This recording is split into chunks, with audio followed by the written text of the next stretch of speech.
সাথী বন্ধুরা, ক্ষুণ্ণ হলেও কৃষকের মান, ক্ষুণ্ণ হলেও কৃষকের মান। আমরা ফসল উৎপাদন হতে সরে দাঁড়াই না। আজ আমাদের ফসল উৎপাদনে মহা উৎসাহীময়ে মেতে উঠেছে সমগ্র দেশ ও জাতি। আমরা চাই শান্তিপূর্ণভাবে সকল প্রকার রোগমুক্ত ফসল উত্তোলন করে বাড়িতে এনে বাজারজাত করতে। বন্ধুরা আমার, সদা জাগ্রত আমরা কৃষক বন্ধু। আমাদের কর্ম যেটা ফসল, মাটি ও ফসল, এখানেই আমাদের জীবনের সর্বময় আনন্দ উৎসব ও স্বাদ আস্বাদন করা ও করানো। আমরা ফসলের মাঠে বক্রকাচি চালাই সোজা পথে, আর আমরা যারা শহরে বন্দরে গ্রামে গঞ্জে বিভিন্ন স্তরের অফিস আদালতে সোজা কলম চালাই কৃষকের ক্ষেত্রে বক্রপথে। আমরা যারা স্বভাবসূত্রে সুন্দরে পড়ে লেখাপড়া শিখেছি, শেষ স্বাদ অফিস আদালত বিভিন্ন ক্ষেত্রে চাকুরিজীবী, আমাদের হাতে সোজা কলম কৃষকের ক্ষেত্রে চালাই বক্রপথে। বন্ধুরা আমার, আমরা সদা জাগ্রত হই দেশটাকে শান্তিপূর্ণভাবে গঠিত করার জন্য। একাগ্র চেষ্টা, চিন্তা, চেতনা সর্বময় সকলটা আমাদের মধ্যে রেখে এটা প্রকাশ করি যে আমরা সুন্দর পথের যাত্রী।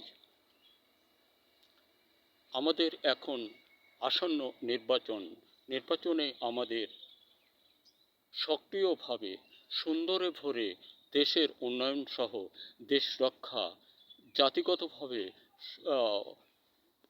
মাথা উন্নত শিরে থাকা, এটাই একটা জাতি বা রাষ্ট্রের লক্ষ্য। আর সীমা, রাষ্ট্রের সীমা কোথায় আছে? জল স্থল সকল জায়গায় যিনি সংরক্ষণ করতে পারবেন। অতীতে ৫৪ বছরের মধ্যে এই প্রথম ১ বছর যাবৎ আমরা ভোগ করতে পারছি, শুনতে পারছি আমাদের সীমানা কতদূর ছিল ও আছে, আমাদের কি করণীয় আছে, কি করার ছিল অতীতে করতে পারিনি, এগুলো জ্ঞান চেতনায় আমাদের ছিল না। যিনি এটা জ্ঞান চেতনা এনে সমগ্র জাতিকে, বিশ্বকে জানাতে সামর্থ্যই হয়েছে, আমরা বোধ করি তাকে না ভুলি। দেশ কৃষক বন্ধু, আমরা ফসল উৎপাদন করব, উৎপাদনে গিয়ে বিভিন্ন রোগে আক্রান্ত হয়ে আমাদের মুখের অন্ন কেড়ে নিতে চাইবে। আমার নিজের গবেষণায় আছে বারুদ, মধুবন, মেঘবান, বনশ্রী ইত্যাদি নামে 22টি পণ্য, মাছের জন্য 8টি। আপনি বর্তমান সময় ধানে রোপণান্তে আসবে তাওয়া, দাবা, হাতি, পচা মরা, ছত্রাকজনিত ও বন্ধা রোগে বংশবিস্তার করতে দেয় না, বা বন্ধা হলে ওই জমিতে ফসল বংশবিস্তার খুব কম করে।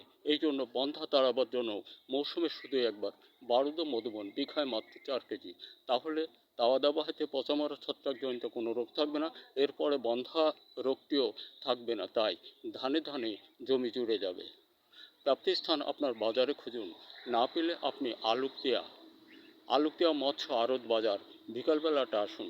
সকালের দিকে আমি বিভিন্ন মাঠ পরিদর্শন করি এবং বিভিন্ন দোকানে টুকটাক কিছু মাল দেই।